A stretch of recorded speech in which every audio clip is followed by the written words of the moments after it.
The views expressed and the opinions given by the individual host and their guests do not necessarily reflect those of Para X, its affiliates, or its sponsors. It's coming. All these voices.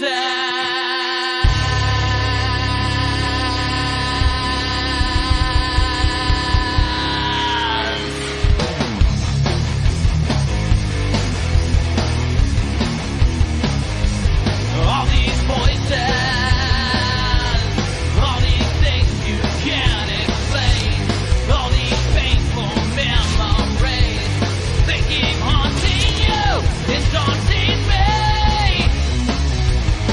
It's just a ghost of you and me. It's just a smoking gasoline. It's just a ghost of you and me. Of you and me.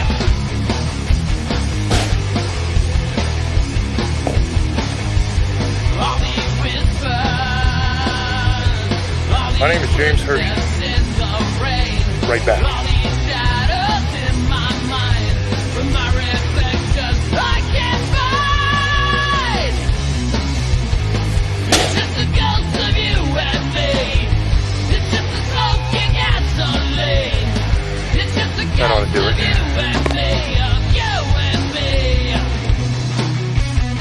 Don't let 'em take you away. Don't let 'em bring you down inside. It's just the mirrors in your mind. Don't let 'em bring you down.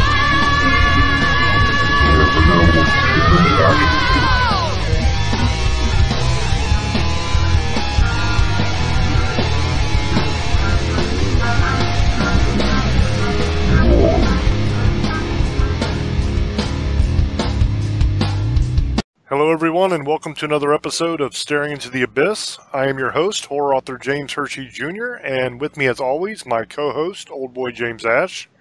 How you doing, brother? I'm doing pretty good. How you doing? On today's show, we are going to be talking about a period of time that was one of my favorites, for kind of a perverse reason, I guess, but is one of my favorite times, and that's the Dust Bowl. The Dust Bowl took place in the Great Depression in the 1930s. To really understand what the Dust Bowl was and why it happened, you have to go back before that. After World War I, there was a recession, and the farmers were trying to plow up more land and grow more crops in order to make up for the recession and the lower prices. Also at that time, tractors became way more widely available. So, I mean, the Dust Bowl really is one of those things where it's kind of the perfect storm. A bunch of different factors that came together in just the right way at just the right time for just an amazing result. So you had more farmers plowing up more land because tractors were available where before they were using horses. In a full day, you might get 3 acres done plowing with a horse and a standard plow. But with companies like John Deere that were starting to put out tractors at that time, one farmer, instead of doing 3 acres of land, could do like 50 or 60 acres of land in a day, which was an amazing feat. You know, that's what the Industrial Revolution kind of did, was it took the work of one person and made it the same as the work of 50 or 100 people. At the same time, you had the government giving away land to people for free, basically. All they had to do was stake their claim and go. This was because this land was thought to not be very good for agriculture, not very good for anything. And they weren't getting a lot of interest from people that wanted to purchase the land. So they decided what they would do is they would give a bunch of it away, and that would entice people to go out there and settle. The price of wheat went up. And when the price of wheat went up, during the Roaring '20s, you had a situation where there was a lot of people from back east who were like, lawyers, doctors, those kind of people. They saw an opportunity because they were just giving away land. So they would go to the Great Plains and they would stake their claim of land, and they would, buy a tractor and they would plow up a lot of land. Because, I mean, the government was giving away like 165, I believe it's 165 acres per person if you would go out there. I mean, just giving it to you. So they would go out and they would plow up all this land and they would plant wheat. Because, like I said, at the time, the wheat prices had went up pretty substantially, so there was money in it. So these people were called by the locals to be carpet farmers, which is, kind of like the old carpetbagger thing. Same basic principle. So these people would come from the east and they would plow up the land and they would sow all this wheat seed, and then they'd take off and go back east. And then at the end of the season, they would come back and harvest and sell. And then they'd go back east again. Well, at this time, people didn't really know about, rotation of crops and soil conservation. I mean, we know nowadays that you need to plant a winter crop for multiple reasons. Back then, that wasn't really a practice that was really followed. So people would just grow. And during the winter, they wouldn't do a whole lot. It's a common thing in the Great Plains that the wind will rip across the Great Plains quite a bit. And so you have a lot of heavy winds. And, it's a common thing to see, like what they would call dust devils, dirt devils, little tiny twisters, basically. What they are is they look like little tornadoes, but they're made up of dust and dirt. Okay, it happens to this day. I know when I lived in Texas, it's something that I saw all the time. It's always happened. It happened then, it happens now. But the crops, when they weren't grown in the winter, it was on a small scale. But then when you had the tractors come in and they could do a lot more land, and then you had all these carpet farmers from back east that would come and plow up all that land, and then after the season they left the ground barren. Okay, there was nothing planted there now. It was just dug up ground. So you had a lot more of that ground that used to have grasses and prairie grass and stuff like that on it. It's now been plowed up and there's no vegetation holding it down. You never had almost no trees back in that time in the whole Great Plains. It was almost no trees. It was mostly just like prairie grass and patch grass and switchgrass and stuff like that. And then you had some wheat that the farmers were growing. Now, all this extra wheat going into the marketplace, it caused the price of wheat to plummet. Okay, so let's say, I don't know what the exact prices were in that time, but let's say you were getting $100 a bushel, which it was nowhere near that, believe me, because that $100 was a fortune back then. But let's just say for today's idea, you're getting $100 a bushel for wheat. That's what you're used to. And then all of a sudden the price goes from $100 a bushel to $5 a bushel. I mean, we're talking a plummet in the price. So when that happens, all of these carpet farmers who had come from the east to make a quick buck, they all left. And they just literally abandoned the land. They just left it. And they left it without grass on it, without any kind of plants on it. They just left it. You had that element of a lot of ground that was now not covered by vegetation. And the role that vegetation plays is it holds down soil so that when the winds really pick up in the wintertime and they blow fiercely and continuously, that soil's not going anywhere because it has vegetation that will hold it down. Now, whether that vegetation is trees or grass or crops or whatever it is, it doesn't really matter. It's just something that will hold down that soil. Okay, the root systems of the plants will hold down that soil so the wind doesn't blow it away. That component of it is gone now. You don't have all the grasses and the plants that you had before that were holding down that soil. Now, that's one part of the puzzle. Now, you add another part of the puzzle. In 1931, it just simply stopped raining. I mean, you're looking at an area that, in the best of times, didn't get much rain. You're talking in 1931, and pretty much for the next decade, you would get a maximum of maybe 15 inches of rain a year. Okay, that's down a hell of a lot from what it was. Okay, so you're talking a massive drought. And the drought, I mean, it really was like 3 or 4 different droughts if you really break it down to where the droughts got really bad. But pretty much for the entire decade of the 30s, it just didn't rain much at all. I mean, barely at all. You would get, if you had a really, really good year, you'd have 15 inches of rain. What happens when it doesn't rain is that soil dries out and it becomes dust. So you have no vegetation holding the soil. Now that soil that's not being held down has turned to dust because there's no rain. So then the winter winds come and they start blowing all this soil around, which is now dust. They start blowing all this dust around. And what at one time was little dust devils and little bitty dirt cyclones are now growing larger because they're collecting more and more dust. And it turned into a situation that was just scary. And it was like end of the world scary.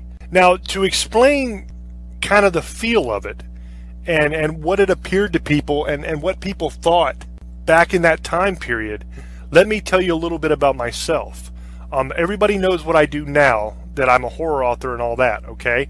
But when I was younger, I was a chef, and I actually got a job working inside of a nursing home. And at that nursing home, my responsibility was to run the kitchen. I came up with the meal plans, and I cooked the meals for the residents. And then I had people that worked for me that would do the dishes and all that kind of jazz. So basically what I would do is I would make the meal, and then my people would serve the meal. And in between meals, I had a couple hours before I had to do anything again, before I had to start cooking the next meal, okay? So during those couple hours, I've always been a man that was fascinated with stories, okay? And I don't mean like made up stories. I like those too. But I've always been a man that was always fascinated talking to my elders and learning the first-hand accounts of history, because I love history. And to actually be able to speak to people that were alive and in the situations that I've read about in books, I mean, that's priceless to me. So during these times, when I had a few hours before I had to start cooking again, I would go out to the dining room with the residents. And after they finished their meals, they would all sit around and talk. Now, one thing about people in nursing homes and retirement homes, they don't get a whole lot of visitors usually. Because what happens is the family puts them in the home, and at first they visit, and then the visits get less and less until eventually they're lucky if they see them a couple times a year. So these people really enjoy speaking to people that they don't speak to on a normal basis. So when I started going out to the dining room and talking to some of these people, they started telling me all kinds of stories, as old people are likely to do. You know, I find myself doing it as I get older. I tell stories of my youth and about experiences I've had to people, and it's just something that I enjoy to do. And these people were no different. They would regale me with all kinds of tales from different parts of history. I learned tons about World War II and all kinds of stuff that happened. But some of the most fascinating stories I heard were from a couple residents that actually had lived through the Dust Bowl. They lived out in Oklahoma during the 30s. I mean, they were children at the time, but they lived through it, and they could recall what it was like. And they told me some of these stories. So what I would like to do on this show is, I mean, there's a lot of different history shows where they just give you a bunch of dates and a bunch of facts and tell you what happened. Okay, I'm going to do some of that. I am going to give you, dates. I am going to give you facts. I'm going to tell you what happened. But I've always thought that if you could get a first-hand account from a source that was actually there, that's the very best way to learn things.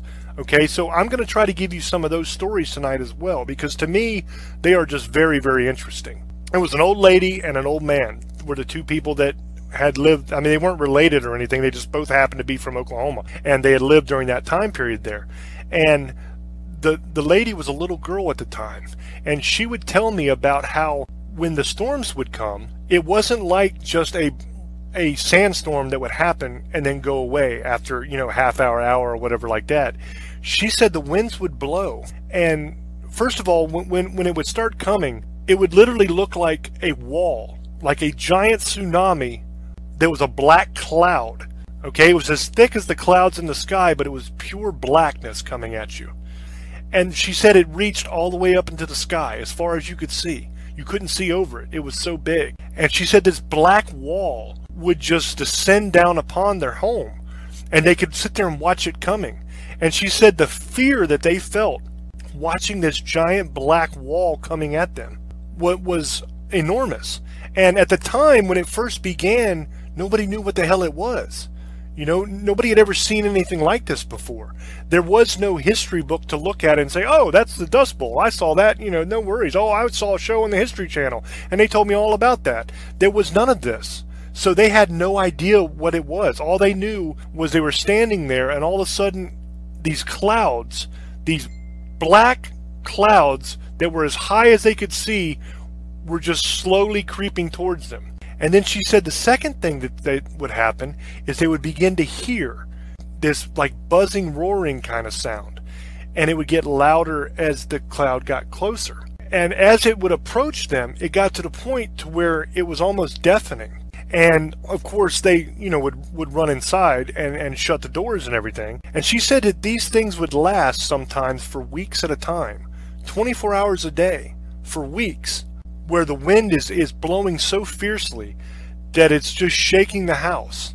You know, the windows are rattling, the door is rattling, the house is shaking. I mean, that must have been terrifying. And then on top of that, this dust was so fine that it would literally get into the house. And even though you're inside your home, you were breathing in dust. They would have to get like sheets or towels or whatever piece of fabric that they had, and they'd have to get it wet and hold it over their nose and their mouth to try to filter some of this dust. And this is something that went on 24 hours a day for weeks. And they would do this, and even with trying to filter that dust through their little makeshift mask that they have made, they were still coughing and spitting up great big wads of this black goo that was basically the dust that had gone down into their lungs, and they were coughing it back out. And she said this would last for days upon days, sometimes weeks. Back in 1935, there was a dust storm that went 24 hours a day, and it lasted for 27 days. Okay, so imagine that. That's like a month, pretty much, okay? Imagine a month, 24 hours a day, every single second of the day. It's like you're inside a tornado. And even though you're in your home, dust is just pouring in. And she told me that after the storms would clear, when they would try to clean out their house, it wasn't like you could just open the door and take a broom and just, you know, sweep it out. She said literally it was inches of dirt that would blow in and be on the floor, and they would have to scoop it up with shovels. And they would be dumping out shovelfuls of dirt at a time. It was insane. And she told me about how, I mean, because when these things would happen, sometimes for weeks at a time, you still had to go out and try to take care of your animals. I mean, you got to remember, at this time, most people had horses, and they had, you know, a cow or two at least. They had chickens. They had animals that they relied upon, that the animals also relied upon them. And they really needed to take care of them so they didn't die. So you still had to go out and make sure that the animals had water. You still had to make sure they had food. You know what I mean? You had to take care of your animals. So they would have to venture out into these storms. And she said that these things were so massive that they actually would block out the sun. And it would, in the middle of the day, it would be pitch black outside where you couldn't see your hand in front of your face. You could literally take your hand and touch your nose, and you could never see your fingers. That's how dark it was.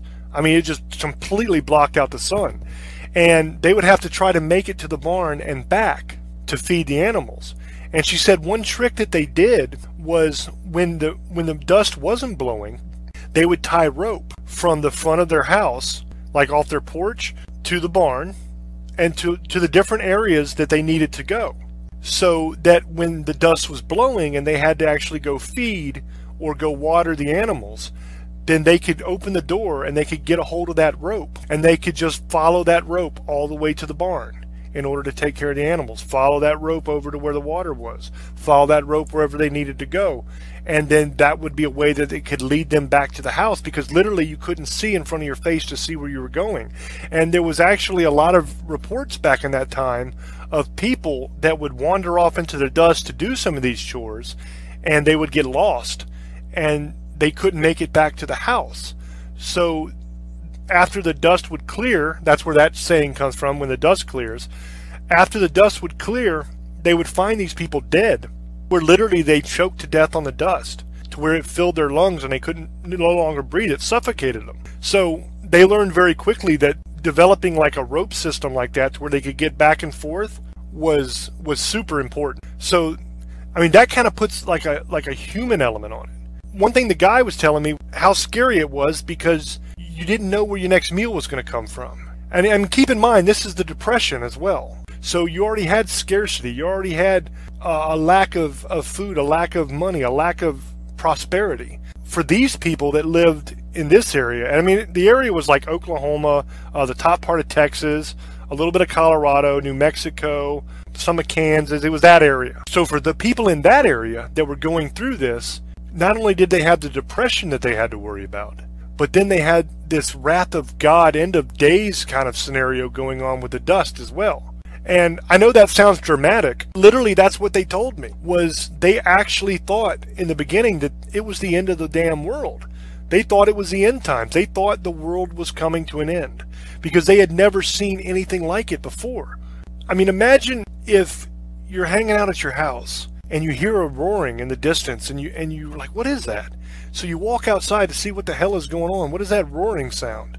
And you look and you see a giant wall of black clouds just coming at you. And you're just sitting there, standing there watching this. And it's literally, it blocks out the sun. And you can't breathe. I mean, it's just, imagine that situation. What the hell would you think? I mean, that would scare the hell out of me if I didn't know what it was. And these people were absolutely no different. So when I say end of the world kind of scenario, I'm not being dramatic. That's actually what they told me. But he said that it was so hard because they didn't know where the next meal was coming from. They used to be able to rely on growing their crops and their animals to survive. But a lot of their animals were dying off for multiple reasons. One was some of them would suffocate on the dust, obviously. Two, some of them were dying of starvation because the land that they used to graze on and that the farmers used to cut hay and stuff on for them, they were gone. They were covered in dust now. So there was almost no food for the animals. Others would get lost in the dust, when they would get out and they just would wander off and you wouldn't know where the hell they went.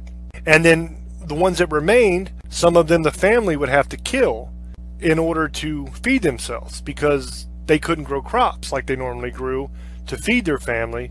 Everything was kind of breaking down, is what I'm saying. So it was very difficult for them to provide food for themselves in the way that they used to. And one of the things that always stuck in my head that he told me, which I'd never really considered, honestly, but if once you think about it, you're going to be like, whoa, that makes perfect sense. I don't know why I never considered that. He said that the worst part for him wasn't, the scary storms that were terrible, but that wasn't the worst part. He said it wasn't the fact that you could never really get a good lungful of breath without half choking on it. He said the worst part for him in his entire childhood, he couldn't remember having a single meal that didn't taste like dirt, or a single drink of water or something else that didn't taste like dirt.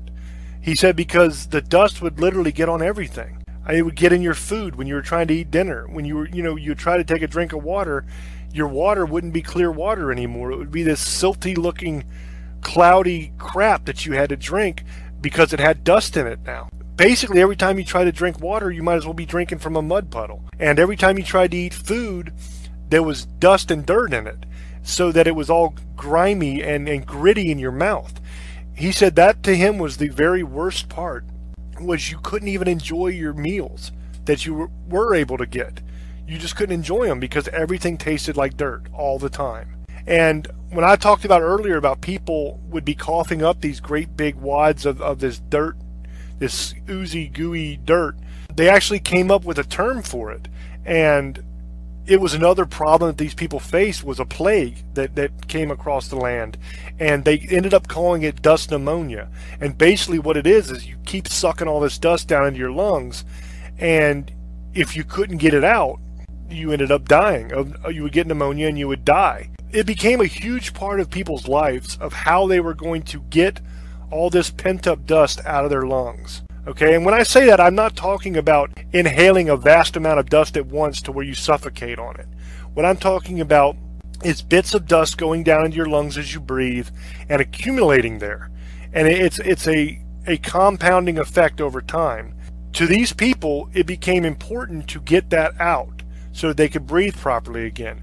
So they came up with all these really interesting little ways that they used, like little home remedies that were basically expectorants, that the whole purpose was to get you to cough up what was in your lungs so that you could breathe again properly. I don't know if anybody's ever had, really bad colds and flus and chest colds, and same basic principle. When you get a bad chest cold and your lungs feel all tight and hard and you can't get whatever the hell's in there up, and you don't feel like you can breathe, but once the cold starts to pass and it kind of starts breaking up in there and you can get it out, how you can start to breathe better. Same principle, except for it's dirt with these people instead of whatever the hell's in our mucus or whatever's in our lungs when we're sick.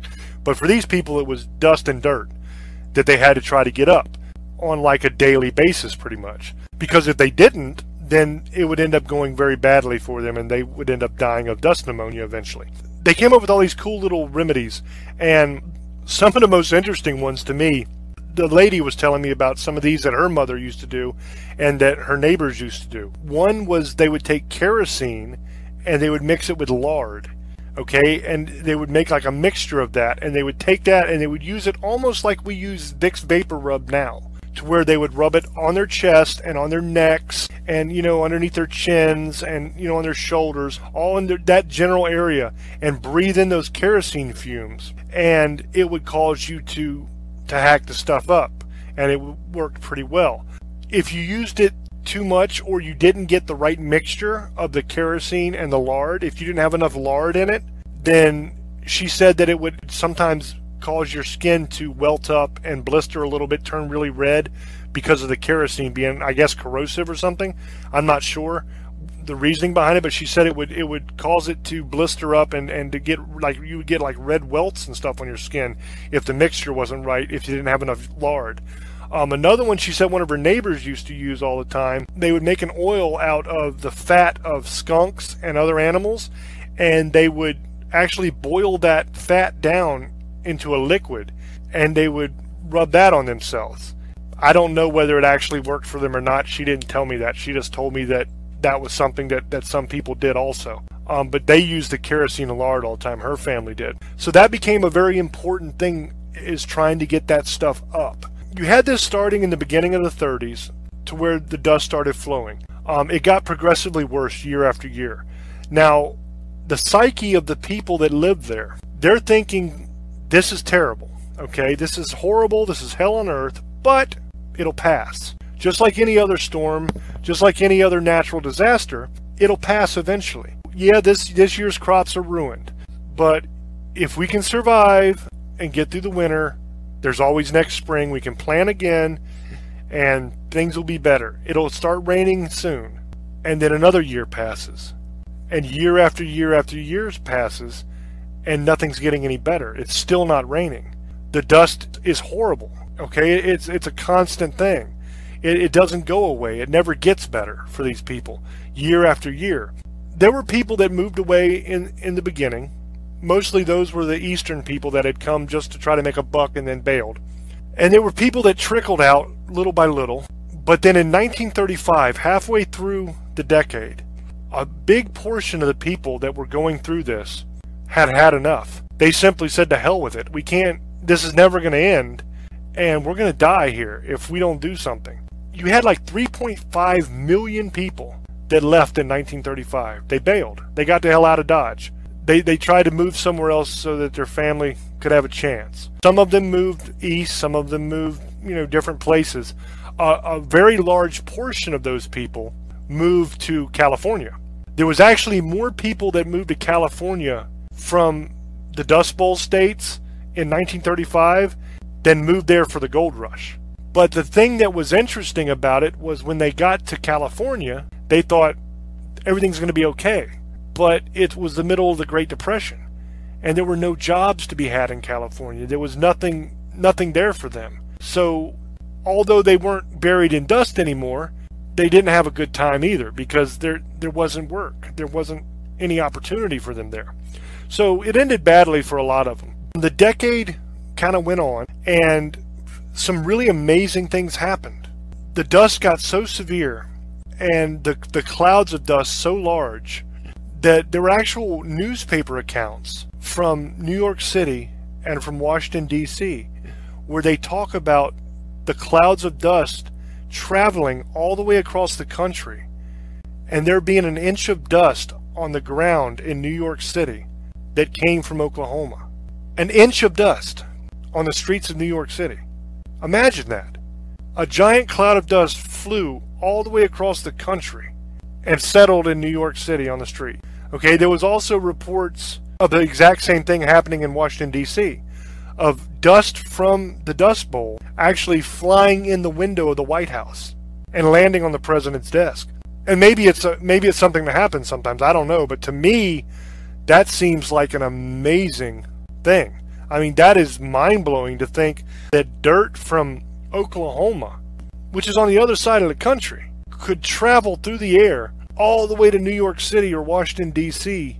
and land on the street there. Think about that. That's amazing. I mean, you can look this stuff up if you like on Google. I mean, you can research it and find the newspaper articles where they talk about it. I mean, there was some truly amazing things that happened. Basically, in my opinion, what would have ended up happening if nothing was done was we would have ended up with a desert. If nobody had stepped in and nobody had done anything, then that whole area of the Dust Bowl would have ended up being another desert.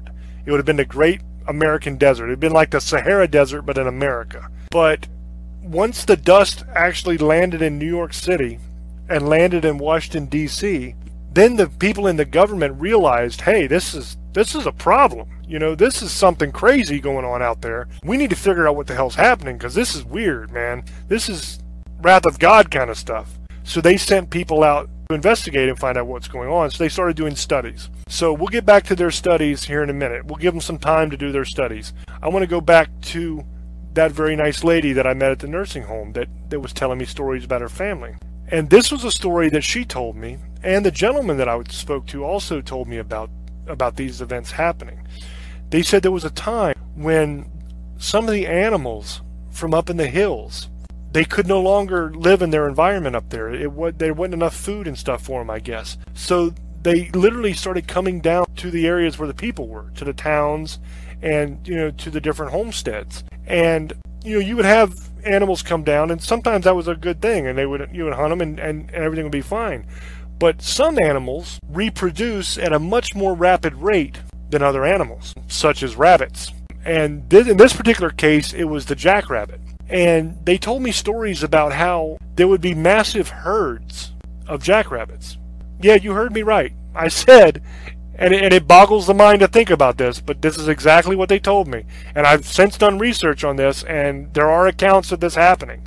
There were massive herds of rabbits, thousands upon thousands upon thousands of rabbits that came down from the hills and just swarmed over the land.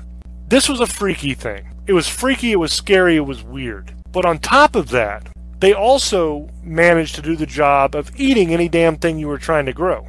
So it was just like a biblical plague of locusts that would wipe out the crops, except for these were rabbits, and rabbits eat a lot more than locusts. So you had thousands and thousands of rabbits that just big giant swarms and herds of them would come down and just ravage everything you were trying to grow. So the solution to this problem was to have these, what they called the Great Rabbit Hunts.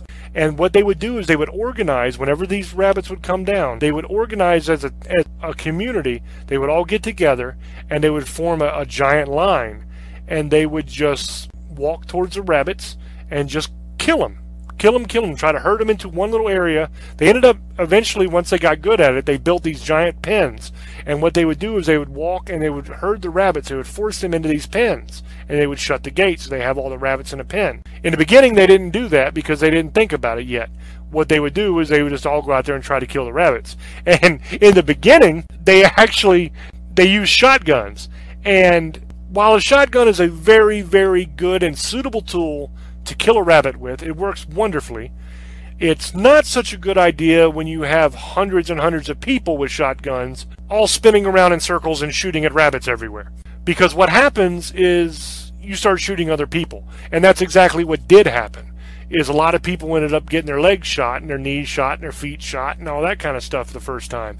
So they decided very quickly no more shotguns were allowed on these great rabbit hunts, that instead they would all use clubs. And what the clubs basically were like old axe handles, shovel handles, those sorts of things that they would use instead of the shotguns. So they would form these giant lines and they would herd the rabbits towards these pens that were constructed for the purposes, and they would herd them in, and anytime you would get close to a rabbit, if it was down there, you just smack it, you know, with the club and kill it.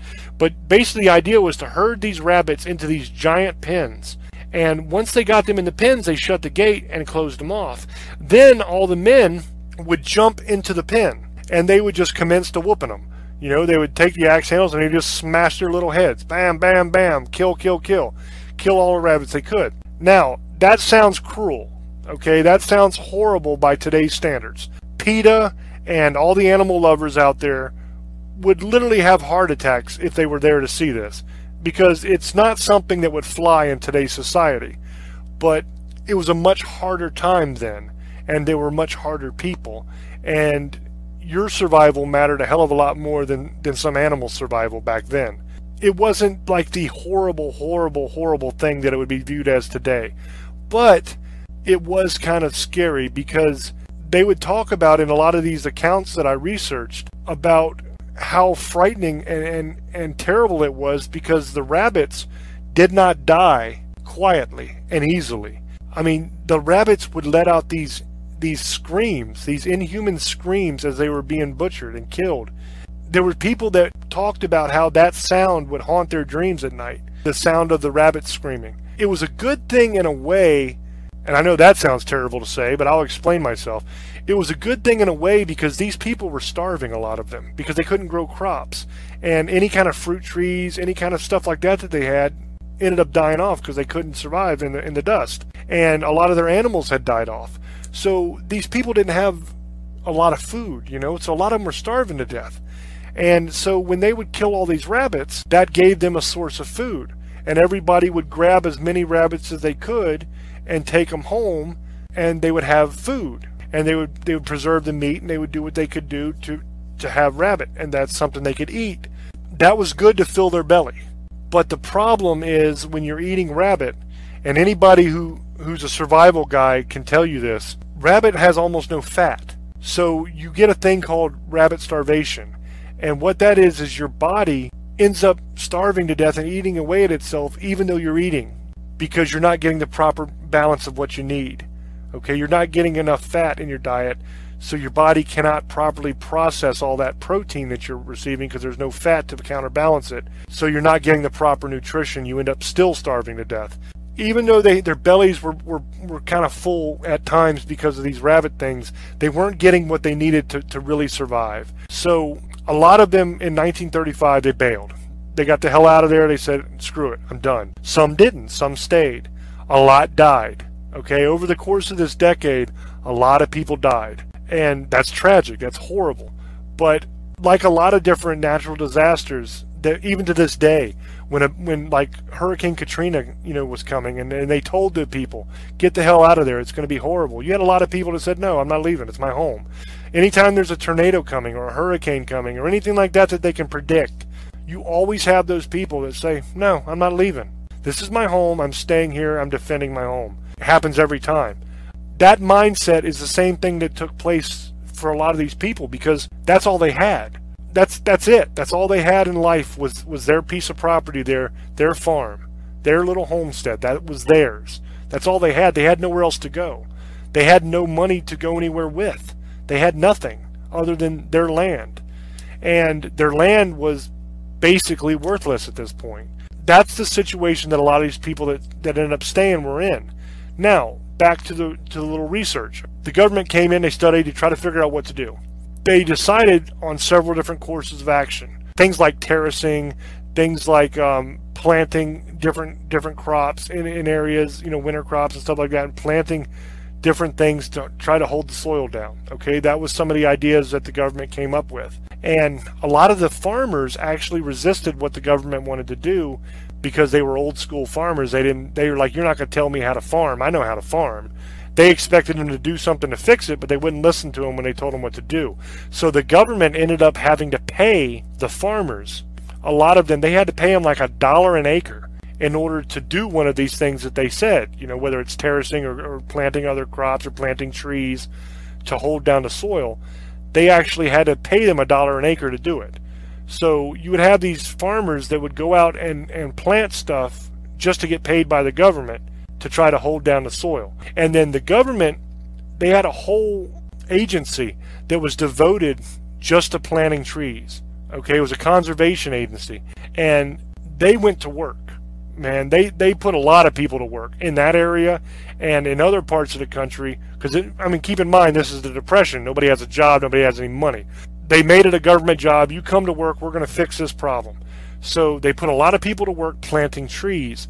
And during that time period, they planted over 200 million trees in the Dust Bowl area. Okay, this was an area that before the Dust Bowl happened, there was almost no trees. I mean, naturally, trees just didn't grow there very much. So they came in and they planted over 200 million trees by the end of the decade. By the farmers doing the conservation methods that the government suggested, and by the government itself planting over 200 million trees, they managed to cut down the amount of soil that was flying through the air by roughly 60-70%, somewhere in there. So you only had like basically a third of the amount of soil that was flying through the air as it was before. So that made a big difference, but it didn't solve the problem. But it went a long way to helping the problem, to reducing it quite a bit. Okay, and then remember me talking about the perfect storm that caused this whole situation? There was another perfect storm that ended the situation. Okay, that perfect storm was, one, the government stepping in and just putting considerable resources and manpower into this problem to plant all the trees and to pay the farmers to plant anything that they could plant in order to cut down on the problem. But the other part of that perfect storm was the rain came back. At the end of the decade, it started raining again. And the droughts were a thing of the past. It was like, it was like nature just thought, okay, this just didn't happen. No worries, it's going to rain again. And the rain came, and it was plentiful, and it made the dust turn back into dirt, basically. And through that and all the planting that the government did and the farmers did in order to hold down that soil, it started rebuilding itself. And I mean, don't get me wrong, just because the rain started falling doesn't mean it was over, doesn't mean all of a sudden you got bountiful crops and it was a wonderful life. That's not the way it went down. But once the rain started again, it started cleansing the land, and things started to get better. It still took many years, okay? At least half of the next decade it took for things to really get back to almost normal again in that area. Okay, it was a rough run for these people. And for some children, like the two people that I spoke to in the nursing home, they were children at the time. For them, their entire childhood, all they knew was the hell on earth that was the Dust Bowl. And then all of a sudden the rain starts again, and it's a whole new life for them, because they can actually grow crops again, and they can feed themselves again, and they can breathe without choking on lungs full of dust, and they can start to eat food without everything tasting like a mud puddle and like dirty and gritty. It's a whole new world. After that point, the farmers really started paying attention to the land, and they started treating the land with the respect that it deserved. And they started rotating crops in order not to deplete the nutrients of the land. And they started planting winter crops in order to hold down the land. And they never left barren land like they used to. They learned a hell of a lot. A lot of the farming techniques that we have today and that we use, and the soil conservation techniques that we use today, that's where they got their start, was in the Dust Bowl, in that time period of the Great Depression, where hell literally came to earth and it seemed like the end of the world. But that too did pass, and we learned a valuable lesson from it. And because of that suffering and that hell that those people went through, we now treat the land a lot better, and we have a much better understanding of how to properly manage the farmlands so that something like that doesn't happen again. That's basically the story of the Dust Bowl, of what happened, the basics of what happened, and some of the first-hand accounts that were told to me by people that actually lived and survived that time period. There were a lot of very interesting things that happened, and amazing things that happened. It really shows you the power of nature and what the land can do if you mismanage it. It's a fine little balance. We tend to think as human beings that we rule the earth, that we're in charge of it, and that we are the most powerful and mighty beings to ever walk the land. It's really sobering when you realize that we're just these tiny little things, and the earth can just shake us off at any moment, just fling us off like dirt, and we're gone. And how powerful, and anybody that's ever been in a natural disaster, something like a flood or a hurricane or a tornado or an earthquake, people that have been through that kind of stuff, you realize already how powerful nature can be. Just that visual of giant black clouds reaching all the way to the heavens and blocking out the sun, something like that descending down upon you. I mean, that right there is a nightmare come to life. That right there is breathtaking.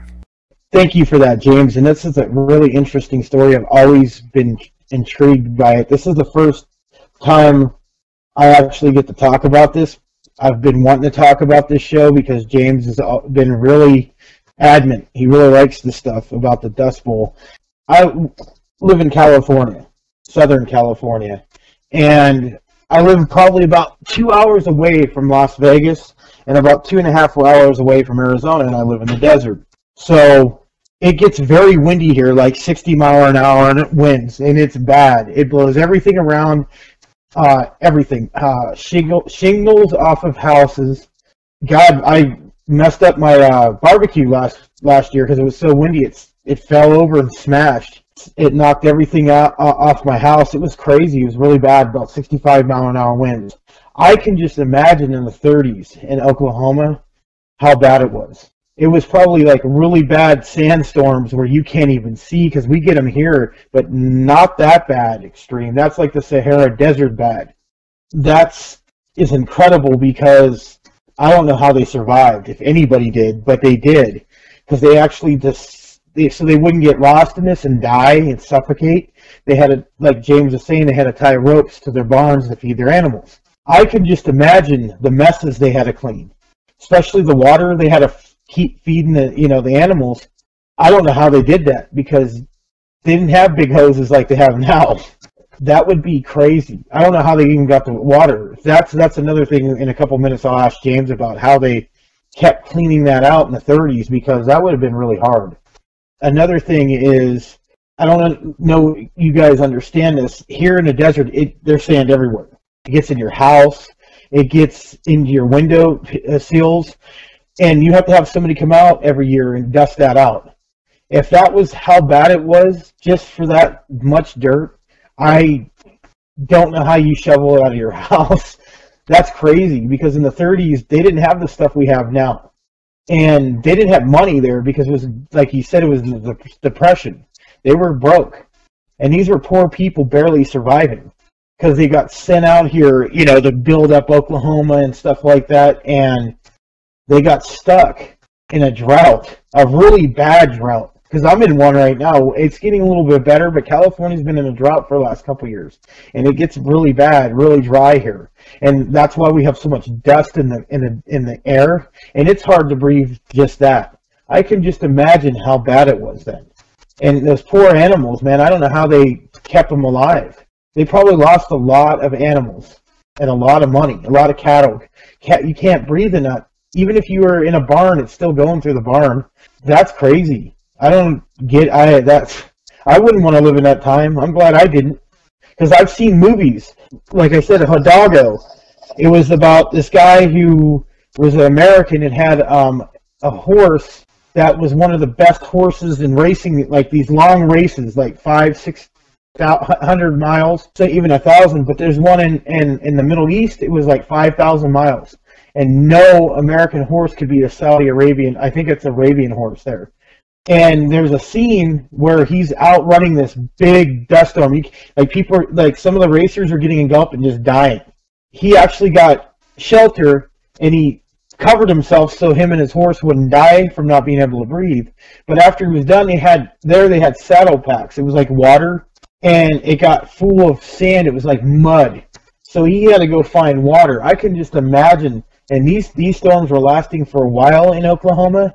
I don't understand how they were able to survive, because that's crazy. Because here we have a lot of sand problems and dirt. It's not even half as bad as was there in Oklahoma because of all the droughts there. Because when plains get dry, when wind comes up, it just blows everything. And that's what happens here in the high desert in California. Is you'll see sand storms. I got to stand outside. That's my job, and I get stuck in this stuff, so I know it's not fun. I can just imagine how bad it was then. I feel absolutely bad for these people, because especially Depression was a bad time anyway for everybody. But if this kind of stuff was going out, where these giant storms, where they thought the world was coming to the end, I can imagine it, because I've seen pictures of this, guys. It's like big sandstorms, huge, like you're in Saudi Arabia or something in the middle of the desert. It's crazy how big these storms are. you can't even see through your hand in front of your face, like James was saying earlier. I don't understand how they made it. But I guess they did. Some people did. Some people died. That's the only thing I have pretty much to say. I was going to ask you too, James. How did they were able to clean the water all the time? The water that they drank in their homes, they would cover those, put them in glass jars, that kind of thing, and put lids on them. Would keep a lot of the sand out, but from what the people were telling me, everything tasted like dirt all the time. So every meal they ate, everything they drank, it all had some dirt in it, and it all tasted like dirt. For the animals, what they would try to do is bring the water as much as possible into the barn. That wouldn't keep all of the dust out, but it would keep enough out to where it didn't turn to mud. It was just dirty, dirty water, like they were drinking out of a mud puddle. A lot of the animals died, though. They died from, one, starvation, and two, from suffocation, because it's just no way to properly take care of them. Because, I mean, if you have to walk to the barn using a rope, tied off so that you don't lose your way, you can't stay out there very long, even with something over your face, because they would take like old shirts and handkerchiefs and stuff like that, and they would tie over their face to try to keep some of that dust out so they could breathe. But even doing that, you cannot last very long out there before it really starts to affect you as well. Because you have to realize not only are you trying desperately not to breathe this stuff in, but also it's attacking your eyes at the same time. You're getting this dust flying into your eyes. So it would be a situation of literally trying to squint to keep as much of it out as possible, and having your head wrapped up like you're in the Middle East so that only a little bit of your eyes are visible. But even then, you're going to end up with it in your eyes. Then you are really blind. I mean, there's almost zero visibility anyway, but you don't want to take away the little bit of visibility you might have. So there was a very limited window of time that they could be out to look after the animals. So constantly trying to clean out the water thing of dirt and dust so that it didn't get nasty was not really an option for them. So a lot of the animals just ended up dying, honestly, from suffocation. And pretty much every time they would drink, it was like drinking out of a mud puddle. And from what they told me, that was the same for humans, really.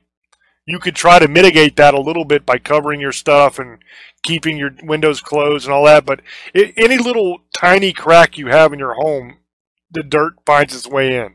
It just blows in. I live in a home that was built in the 1700s, so I deal with a lot of the same issues, even though I don't have giant dust storms, but I have it with bugs. Like all the little like ants and flies and bees and stink bugs and all that kind of stuff. They will find their way into my home because my house has been around since the time of the Revolutionary War. It's not sealed tight, so to speak.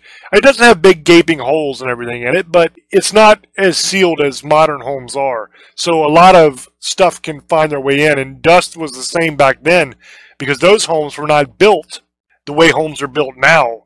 So it could easily find its way into the home. We're just about out of time, so if you want to go ahead and give your shout-outs, old boy. Thank you, brother. And I want to thank everybody for listening on ParaX. I love you guys. Thank you for following our show. Remember to follow us on, subscribe on YouTube, James Hershey. You'll see him, bald guy.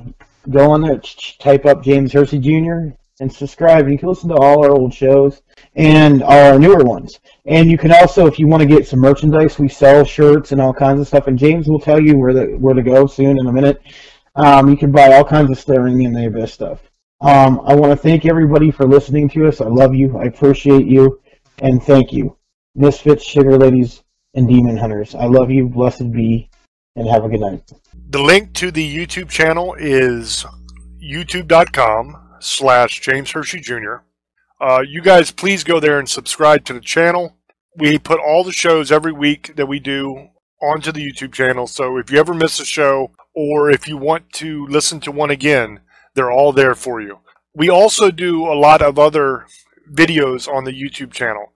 I will put up evidence videos where I present evidence from different paranormal investigators and different bodies that have been found, Bigfoot evidence, all kinds of different evidence.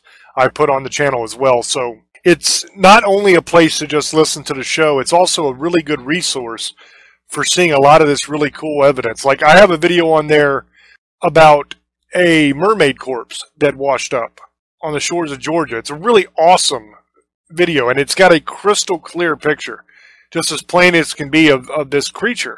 In most cases, when you see something like that, you think automatically, okay, that's probably a fake.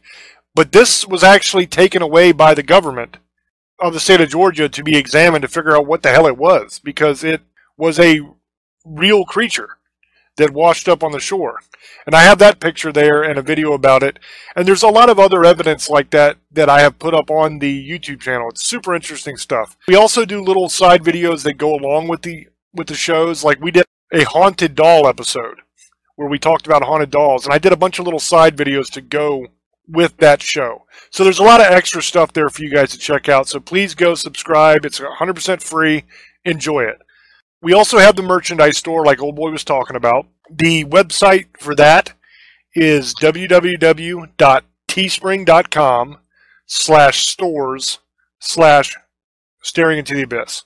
So that's teespring.com, TEESPRING.com/stores, STORES/staring into the abyss.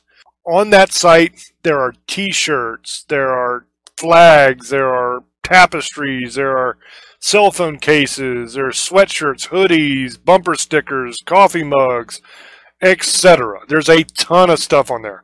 We decided to make the store because we had a lot of people asking for merch, and so I had to figure out how to do merch. So I did some research and figured that out, and it's there for you guys if you want it. The prices are pretty good, and the quality is really good. So if that's something you're interested in, please, by all means, check it out. Enjoy it. Thank you guys so much for listening. Please check us out on Facebook. Our Facebook page is facebook.com/staring into the abyss.